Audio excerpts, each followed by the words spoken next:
o nosso Falando Nisso de hoje, nesse canal YouTube, levando adiante aqui uma conversa, um conjunto de colocações, como, por exemplo, a de Ju Ayur Organiza. Off topic. Recentemente saiu um vídeo do Daniel, psicólogo, colocando a psicanálise do lado da homeopatia e constelação familiar como pseudociência. Professor, tem algum vídeo que fala sobre psicanálise nessa ótica da pseudociência? O que achou de ser colocado ao lado da constelação familiar e da homeopatia? Outra pergunta, do Fernando Dutra. Minha hipótese sobre isso é de que se a psicanálise ficar no campo da filosofia, então já era o suficiente para não ser considerada uma pseudociência. Boy Gato 20. Psicanálise é pseudociência? Nenhum lugar no mundo de primeiro mundo se utiliza isso. Marcos Sanches, 2005. Pseudociência. O problema é que a psicanálise não tem preparação para tratar de saúde mental. Faz curso de 3 meses e já sai por aí abrindo clínica. Raíssa Lobo, 3484.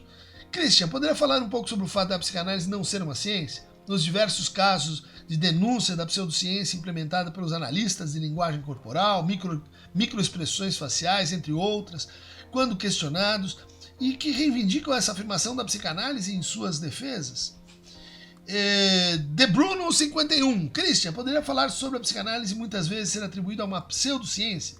O que de fato alimenta essa conversa e o que refuta? Abraço. Então, gente, eu acho que a gente já passou por esse tópico, né? Seria então a psicanálise uma ciência? Não. Então, se ela não é uma ciência, ela é o quê? É uma pseudociência. Esse diagnóstico, ele foi proposto pela primeira vez pelo Popper, Karl Popper, num contexto de discussão sobre o que demarca, o que separa, né, a ciência daquilo que seria assim, o seu campo externo. E ele tem ali uma versão muito simplificada, vamos dizer assim, do que vem a ser tanto a psicanálise quanto assim, o seu princípio, né, de refutabilidade, né, que é um desenvolvimento do princípio da verificabilidade proposto pelo Carnap no contexto da escola austríaca, da escola do Schlick, de epistemologia e teoria da ciência. Na verdade, se olhando lá no Conjecturas e Refutações, você vai encontrar o Popper falando assim, horrorizado, que ele tinha trabalhado com o Adler. Adler não era bem psicanalista, mas e aí o Adler diz para ele, olha, eu ajo assim nesse caso, porque eu já vi 1000 casos semelhantes a esse, então é assim que a gente faz. E ele fica muito impactado, mal impactado com esse empirismo, né, da clínica, e lê também uma outra passagem do Freud, especula inclusive sobre como os psicanalistas leriam uma situação conjectural, né, de uma criança atirada no rio, um caso assim meio estranho, né, e ele então tece algumas interpolações, algumas interpretações de que, o sadismo, coisas de psicanálise assim meio selvagem. E de fato, durante muito tempo se pensou e se levou adiante essa ideia do Popper, né, de que a psicanálise seria uma pseudociência, porque não compreenderia, né, não atenderia o critério da refutabilidade, mas também porque gostaria de se passar por ciência quando na verdade não segue os seus cânones, mas porque também apresenta conceitos que não podem ser, vamos dizer assim, reduzidos a certas propriedades lógicas e empíricas que a gente espera da ciência, e enfim, uma série de outros motivos pelos quais ele argumenta pela pseudocientificidade da psicanálise. O que acabou acontecendo ao longo do tempo, né? E essa expressão ela foi se consolidando e ela foi adquirindo assim uma conotação profundamente pejorativa, né? Uma conotação desqualificante, né? No sentido da impostura, do charlatão, daquela atitude, vamos dizer assim, que está ou de má fé ou em ignorância, enganando e talvez causando mal às pessoas, né? Bom, a gente já apresentou aqui como essa leitura do Popper ela é equivocada, né? Ela foi desmentida por um texto rigoroso, né, escrito em 1984 pelo Adolf Grünbaum, chamado On Foundations of Psychoanalysis, onde ele mostra que sim, várias proposições da psicanálise são refutáveis nos termos popperianos, né? mas para dar uma ideia de como o debate assim ficou marcado por esse tempo assim mais antigo e etc. Mais recentemente, a gente tem um autor que tentou reatualizar a noção popperiana de pseudociência, que é o Sven Hansson, um teórico da ciência sueco. Então a gente vai falar um pouco dele e a sua teoria, mas eu gostaria de lembrar aqui para vocês um outro texto muito menos conhecido do Hansson, que se chama assim: Por que tanta pseudociência e tão pouca pseudotecnologia? Acho que no nosso debate essa é uma pergunta muito boa, porque nesse texto ele diz assim: olha, a gente se preocupa muito, né, assim, com a autoridade da ciência, como se fosse científico estaria tudo resolvido, e a gente não critica a tecnologia. A gente não critica, por exemplo, os usos equivocados das tecnologias estatísticas, os usos exagerados, né, dos métodos para produzir um determinado efeito, que pode ser, do ponto de vista tecnológico, correto, mas do ponto de vista científico incorreto, ou do ponto de vista do seu uso, né, falseável, ou não idôneo, ou não defensável, né? Então acho que é nessa linha que a gente vai encontrar recentemente a ideia do quântico, né? Cabeleireiros quânticos, curas quânticas, pirâmides quânticas, né? E como se você pudesse, por exemplo, se associar com um instrumento, né? Um microscópio, um telescópio, e tirar, né? Da mera tecnologia um valor de verdade. E eu acho que isso é profundamente falso, né? E é interessante que ele coloque isso, né? Porque talvez na psicologia a gente tenha bastante pseudociência, né? Vamos lembrar que nos critérios do Popper, a biologia do Darwin, a teoria da evolução do Darwin é pseudociência, né? Porque provas de muitos tipos, hipóteses não confirmáveis e etc, né? Para vocês verem que a ideia de pseudociência pode ser um pouco vaga também. Mas na psicologia a gente fala muito pouco em pseudotécnica, em pseudotecnologia, né? Quantos tratamentos são manualizados, né? Postos ali numa sequência técnica que você pode reproduzir perfeitamente e que nem por isso são mais eficazes, menos eficazes, mais éticos, menos éticos e assim por diante. Então vamos lá discutir um pouco mais em detalhe o que é pseudociência na perspectiva do Sven Hansson. E eu vou, vamos dizer assim, começar fazendo uma retomada. Claro, o debate é longo, são vários textos e intervenções e tal, mas eu queria retomar para a gente não perder de vista como é que essa conversa começou. Ela começou 2019, 2020, ou seja, um período relativamente longo de textos que foram publicados num site chamado Instituto Questão de Ciência, né? E que se chamava a atenção assim, pelo tom, né? Pela recorrência, tá certo? Bom, pode cobrir uma vez ou outra de forma mais dura, né, o tema da psicanálise, mas a gente foi percebendo que havia uma linha, né, uma linha, e que, portanto, não necessariamente representa todo o conjunto de autores brasileiros, principalmente. Eu conheço vários deles e acho realmente interessante o que alguns fazem, né? Mas aí esse grupo, né, ligado a essa proposição, onde a gente vai ter lá críticas sistemáticas, né? Por exemplo, como as do Ronaldo Pilati, né? No seu texto A Psicanálise e o Infindável Ciclo Pseudocientífico de Confirmação. O Pilati, que era à época presidente, se não me engano, da Sociedade Brasileira de Psicologia, que eu pertenci também, dizia lá: olha, a ação do pensamento psicanalítico nesse texto é justamente o contrário, pois não abre espaço para testar concepções, muito menos para a produção de evidências empíricas, que permitam concluir que as afirmações da doutrina foram falseadas. Né? Isso é uma declaração muito forte de que não abre espaço para a produção de evidências empíricas. Né? E qual é a referência dele? Mesmo texto. Já ao menos na década de 40, o filósofo Karl Popper, o nome mais importante da filosofia da ciência do século XX, o mais importante, será? E o sistematizador da ideia de falciacionismo, fundamental para demarcar o que é o que não é ciência, utilizava a psicanálise como exemplo de conhecimento infalciável, portanto não científico. Ou seja, a classificação da psicanálise como não ciência não é recente. A característica da ausência de atitude falciacionista continua sendo replicada pelos psicanalistas da atualidade. Né?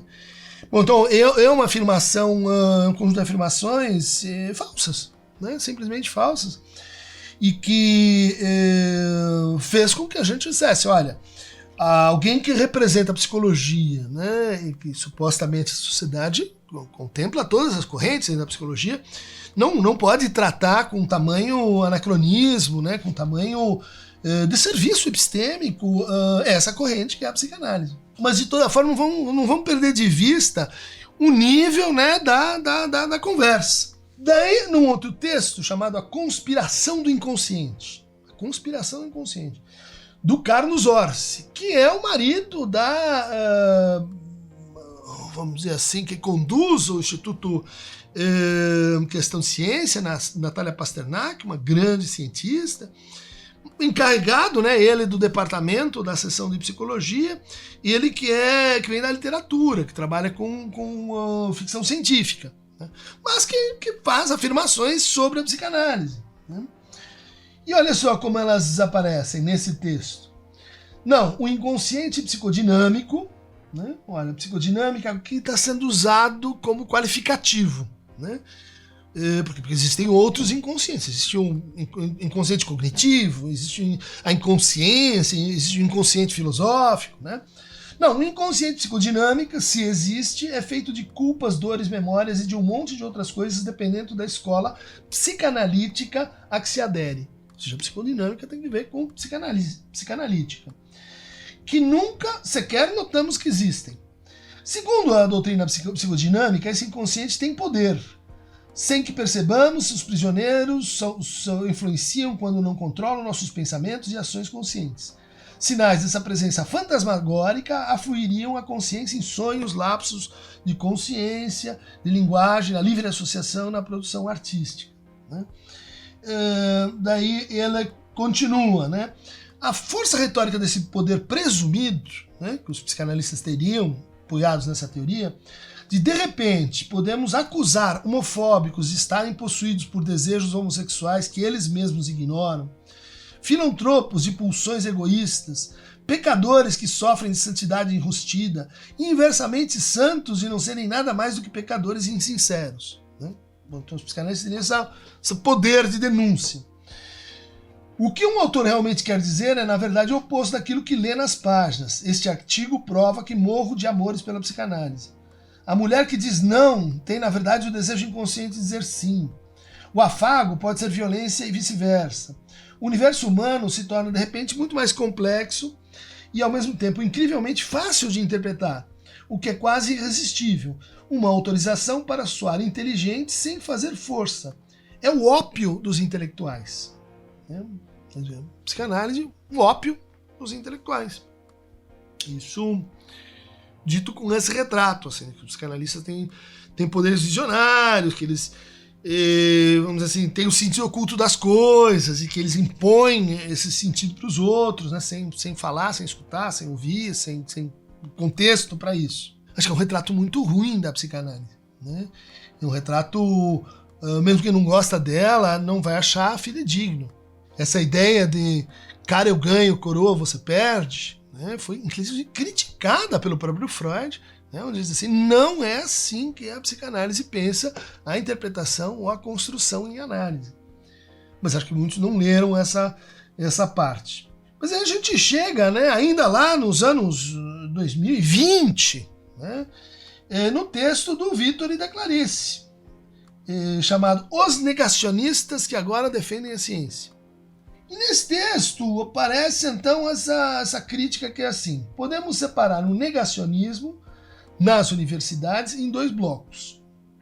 Primeiro, as correntes pós-modernas e decoloniais que se pautam em visões relativistas e pensamentos anticientíficos, visando a desconstrução da ciência branca, positivista, dominadora e ocidentalizada. Seus proponentes inspiram-se em autores como Michel Foucault, Jacques Derrida e Walter Mignon.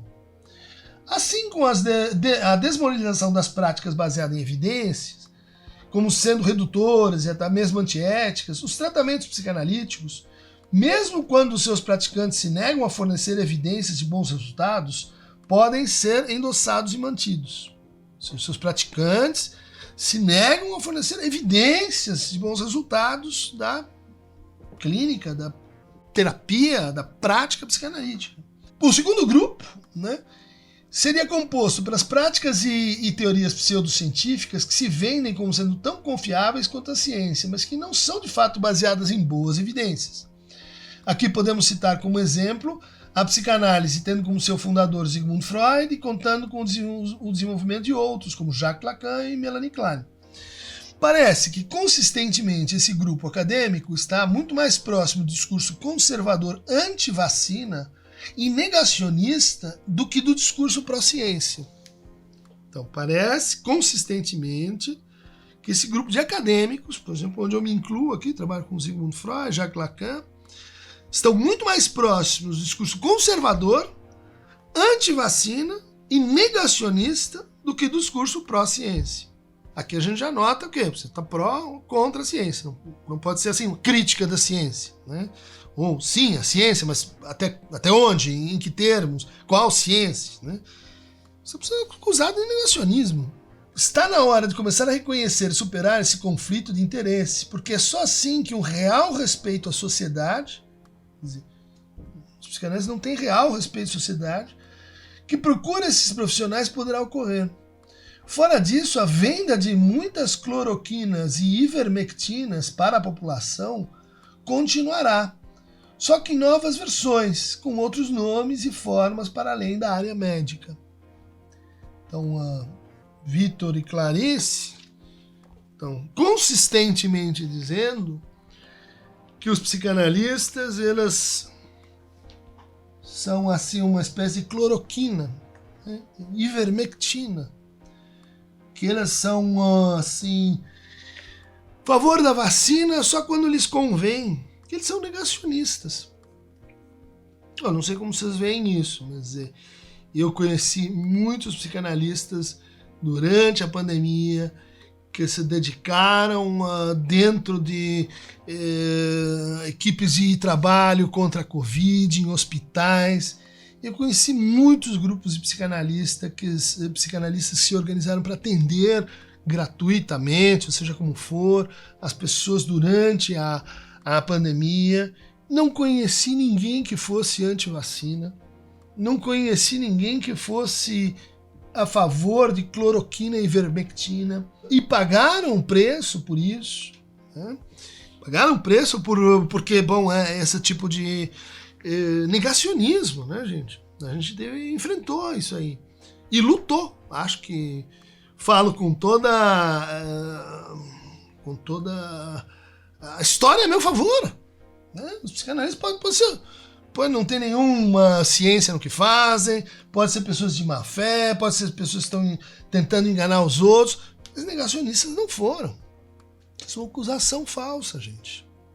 E então foi em função dessas declarações continuadas anos, que eu decidi intervir. E de fato isso apareceu muito aqui no debate com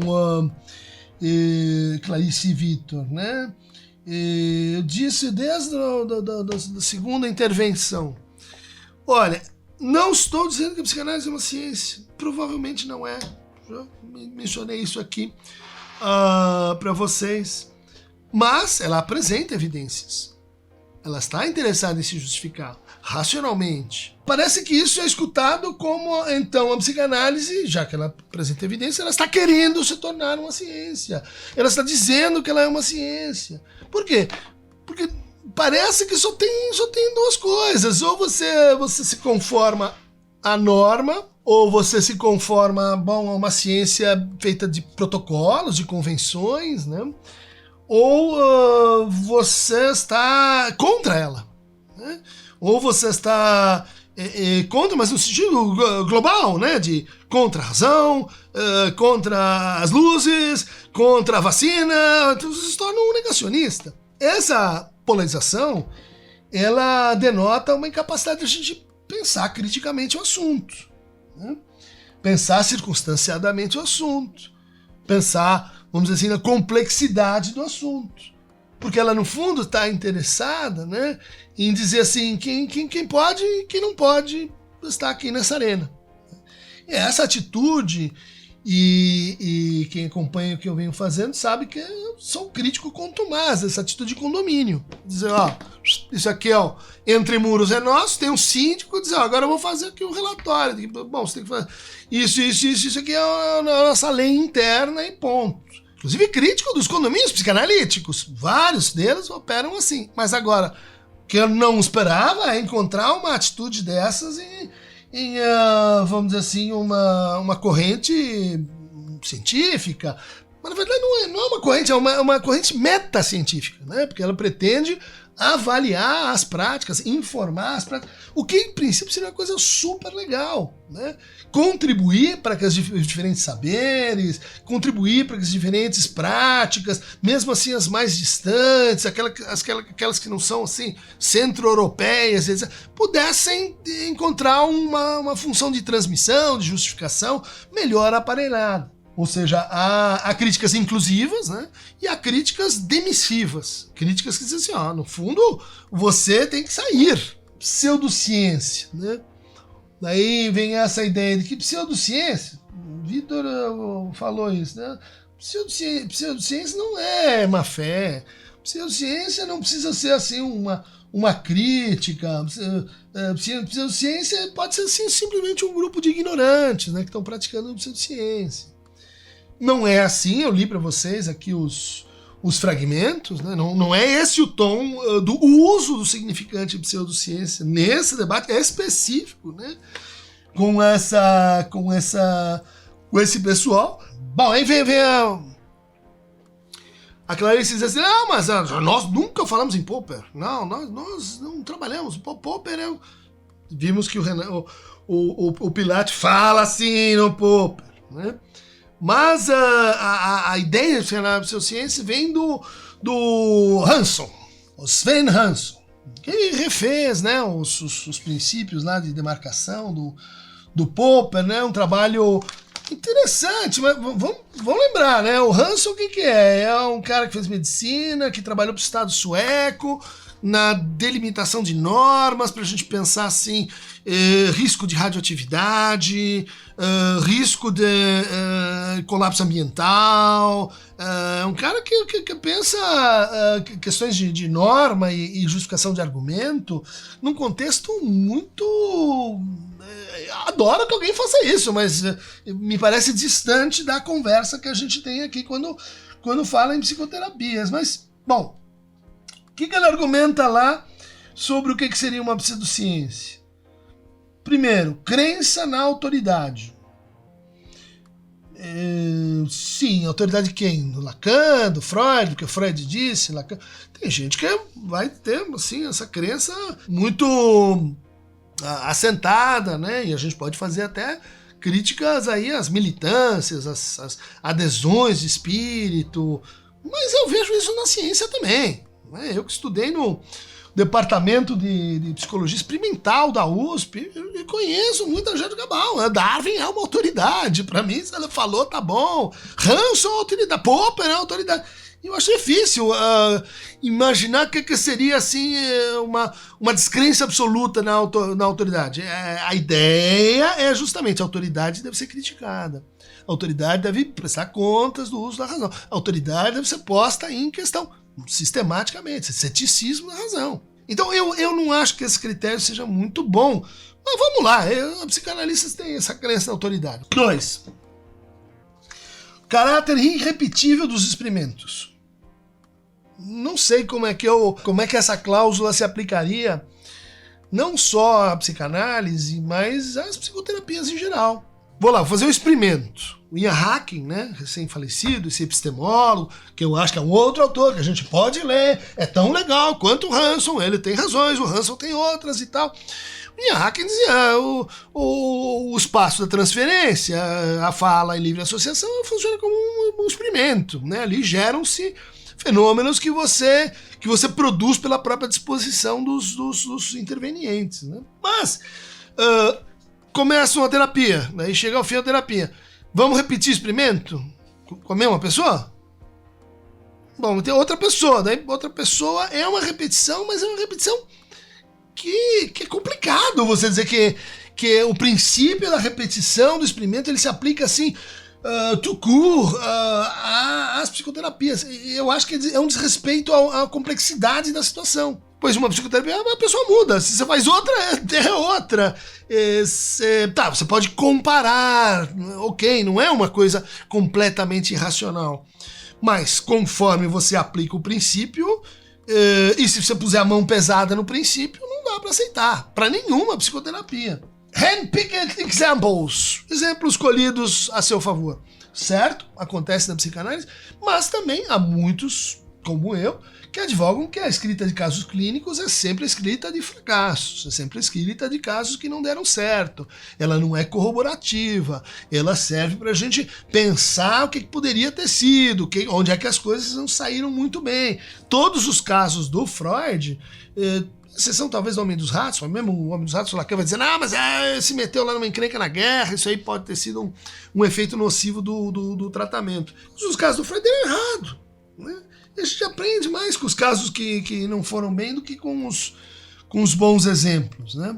Quarto ponto, unwillingness to test. Não queremos ser testados?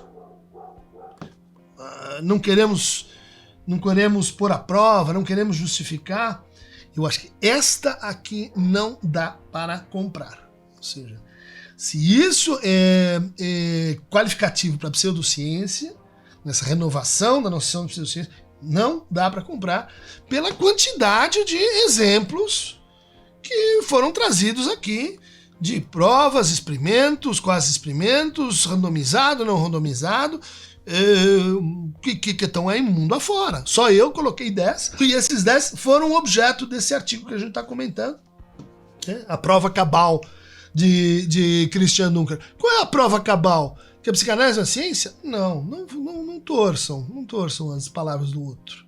Eu não estou dizendo isso, o Bully fez até um reel sobre isso, eu não estou dizendo isso, eu estou dizendo que a psicanálise oferece evidências. E isso, o próprio artigo de vocês corrobora e confirma. São evidências. Não, baixa qualidade. Peraí. Então, a afirmação devia ser: as evidências trazidas são de baixa qualidade, não podem melhorar e etc. Não, o critério devia ser assim: não aparecem evidências de nenhum tipo. Unwillingness to test. Escuta, eu acho que aqui é falso e não dá para salvar. Isso não é uma característica do campo aí da psicanálise. Disregard to refuting information, ou seja, não estamos interessados em refutação, na observação de experimentos, olha, a própria existência desse debate desconfirma esse princípio, estamos aqui discutindo, né? Você acha que sim, eu acho que não, estamos debatendo, refutando, sendo refutados, né? O próprio texto diz refutando a prova cabal, é uma refutação, então, contradição performativa, não dá. Criação de subterfúgios no teste da teoria. Nós não entramos nessa discussão do que são conceitos, a solidez ou não dos conceitos aqui em psicanálise. Eu acho que não se aplica, ou pelo menos não foi apreciado aqui nessa rodada esse âmbito. E explicações que são abandonadas em vez de serem substituídas, né? Em vez de serem substituídas por explicações melhores e tal. Isto que é reputado aqui, página 13, pelo Hanson, como uma característica da pseudociência, é falso. É falso. Qualquer leitor do Freud sabe que Ele abandonou a hipótese do trauma e passou para a hipótese da fantasia. Ele abandonou a sua primeira teoria da angústia, passou para a sua segunda teoria. Ele abandonou a primeira tópica, passou para a segunda tópica, e todas as vezes ela faz ali, bom, pensava assim, agora não penso mais, por quê? Porque apareceu esse e aquele problema. Isso é falso, é falso. Textualmente falso. Os piores críticos da psicanálise reconhecem que ela faz isso. E mais, né? Tem autores na filosofia da ciência que vão dizer que isso acontece com as ciências em geral. O próprio Kuhn diz que tem modelos que decaem, mas ele não foi refutado propriamente, né? Ele foi substituído por outro, ele cai em desuso, né? Ninguém sabe dizer exatamente por quê. Então, não dá. Pseudociência, Popper, não dá, porque o Grunbaum criticou isso. Já apresentei mostrou lá que a psicanálise no Freud é refutável, né? On Foundations of Psychoanalysis, 84, podem ir conferir, já falei 2, 3 vezes, tem que falar de novo, porque a pessoa continua repetindo bobagem. Sven Hansson também não, né? O que acontece? A pessoa pega um esforço como esse, a gente dialogar, e interpreta assim que eu tô querendo ser ciência, tô querendo mostrar que é ciência. Mesmo dizendo o contrário, textualmente o contrário. E daí eles, olha aí, como a vontade de parecer, a intenção de parecer uma ciência é prova de pseudociência. Não nesse sentido. E acho que isso realmente não coaduna, né, com uma boa argumentação, né? Então vocês estão vendo aí, gente, que o debate sobre a pseudociência, ele está muito inflado, sim, né, da ideia de você destituir certas práticas, né, e proteger a população de certos efeitos, vamos dizer assim, malsãos, né, enganadores, ideológicos, né? Mas, pelo mundo afora, a psicanálise tem sido aceita, né, e acolhida pelo Estado, né, como uma psicoterapia, entre outras, o que significa que nem sempre, né, a ausência de evidências fortes, né, signifique a evidência de malefícios, nocividade, falta de efetividade, falta de eficiência. Então, não confundir essas duas coisas, né? A psicanálise tem apresentado aí diversas produções, né? Muito de baixa qualidade, mas são diversas produções de eficácia e de evidência que têm sido aceitas, né, regularmente por diferentes países para consignar a existência da psicanálise, mas além, né, de uma técnica, uma pura técnica charlatã. Para, então, mais viagens na ciência, na paraciência, daqueles que querem ampliar esse rio, né? Será que a divisão é assim tão simples? Ou você está com a ciência, então você é um negacionista, uma pessoa que é irracional, virou artista, está na poética, virou religioso, é teologia. Será que não tem, assim, algo que você siga e vale pelo rio da racionalidade, da razão, criticando a razão com a própria razão, adotando elementos científicos, mas dialogando com esses elementos, ponderando filosoficamente conceitos? Bom, é possível que a psicanálise esteja nesse entre os duas margens do rio pelo qual trafega Aqueronta Movebo. Clique aqui para mais fragmentos epistemológicos da psicanálise.